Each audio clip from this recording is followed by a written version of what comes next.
Donc ce matin, je m'adresse aux amateurs de photographie puisque je vous emmène à la découverte du Lagos Photo Festival. C'est le premier festival international de photographie organisé depuis plusieurs années maintenant par l'African Artists Foundation à Lagos. Pendant un mois, le festival accueille des expositions, des ateliers ouverts au public et des conférences débats autour de la photographie. Il met surtout en avant la diversité artistique africaine, mais aussi les talents locaux. C'est ce que nous explique Valentine Umansky. Elle est l'une des 4 commissaires de l'édition de cette année. Le message global du festival, c'est de montrer la diversité artistique et photographique à la fois des artistes africains et de la diaspora africaine, mais aussi de donner à voir aussi la scène photographique internationale au Nigeria, de donner accès aux Nigérians à aussi une production artistique internationale. Je pense que le Nigeria est un des pays aujourd'hui les plus créatifs et ça a été prouvé puisque dans nos recherches préliminaires curatoriales, on a rencontré énormément d'artistes, y compris des artistes très jeunes et qui sont extrêmement créatifs. Mais par contre, je pense que au moment où le festival a été créé, il y avait un besoin, il n'y avait pas de festival de cette ampleur à Lagos et que c'était important de donner cette visibilité au Nigeria. Pour sa 9e édition, le festival explore la manière dont le passé, le présent et le futur se rencontrent à travers ce thème « Time has gone » qui se traduirait littéralement par « le temps a passé », sauf qu'ici, l'expression prend un tout autre sens. Écoutez. Au Nigeria, en fait, c'est une expression qui a un sens spécifique et qui est utilisée pour parler d'une urgence. Donc, par exemple, on va monter dans un taxi et dire il faut aller vite, time has gone, time has gone. Donc, je suis pressée.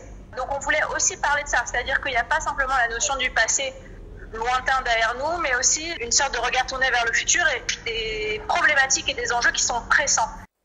Des enjeux pressants, comme la question de l'autonomisation de la femme et de sa place sur la scène artistique et culturelle africaine, une thématique mise en avant par les 4 commissaires de l'édition de cette année.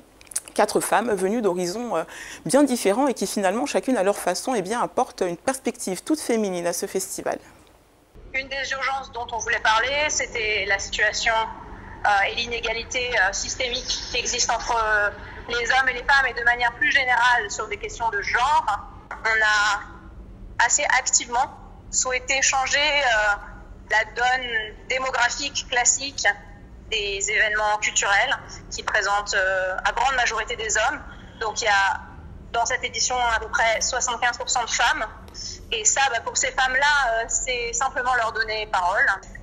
Je pense que l'équipe curatoriale qu'on a cette année, qui est assez diverse elle-même, nous a permis aussi d'aborder en fait les visions qu'on peut avoir du continent africain de 4 points de vue différents. Et plutôt que d'essayer de donner une vision commune, on a essayé de garder justement nos spécificités. Donc chacune a un regard différent sur l'Afrique. 2 des curatrices parce qu'elles sont elles-mêmes africaines, 2 des autres curatrices parce qu'elles y ont passé beaucoup de temps ou qu'elles y vivent. Différente de l'Afrique, puisqu'au final, l'ambition du Lagos Photo Festival, c'est de fédérer une communauté de conteurs qui, par le biais de la photographie, raconteraient une autre histoire du continent, loin de la narrative pessimiste et misérabiliste que l'on retrouve encore trop souvent dans les médias.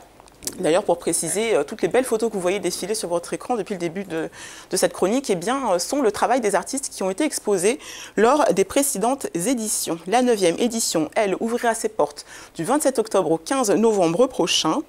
Plus de 25 photographes et artistes visuels venus de Madagascar, du Ghana, de la Tunisie ou encore de l'Allemagne viendront y confronter leur vision du temps qui passe et du temps qui presse. Et puis, pour les photographes de documentaires que cela pourrait intéresser, si vous souhaitez soumettre votre portfolio pour le prix du meilleur portfolio du Lagos Photo Festival de cette année et potentiellement devenir un contributeur pour le National Geographic avec à la clé une récompense de 5 000 $, vous pouvez envoyer votre travail sous format PDF à l'adresse email qui va s'afficher en bas de votre écran, lpreview@africanartists.org. Vous avez jusqu'au 10 octobre et je le rappelle, le concours est ouvert à tous les photographes africains, mais aussi de la diaspora. Et puis pour le reste, si la photographie africaine vous intéresse, vous passionne ou si j'ai tout simplement réussi à piquer votre curiosité, sachez que le Lagos Photo Festival a édité un recueil voilà, des plus belles photos pour le 5e anniversaire de l'événement. Donc c'est un recueil des plus belles photos du festival qui m'a été gracieusement offert par Azou Nwagbougou, qui est le fondateur de l'African Artists Foundation. Donc vous voyez des très belles photos, aussi belles que celles qu'on a vues depuis le début de l'émission. Et puis il contient aussi des textes signés par Azou lui-même et par la romancière nigériane qu'on ne présente plus, Chimamanda Ngozi Adichie. Donc si vous avez envie de vous procurer un exemplaire, il est disponible sur le site de l'African Artists Foundation. Merci beaucoup. Je vous en prie, ça me donne envie de l'avoir. Alors, je veux bien vous laisser, mais il faut me le rendre à la fin parce que j'y tiens beaucoup. Vous ne me le donnez pas? Non, je ne donne pas. Merci à tous les deux. Merci également à vous qui avez été avec nous ce matin. Je vous souhaite une belle journée avec nous sur Africa News. Je suis Bridget Tugui.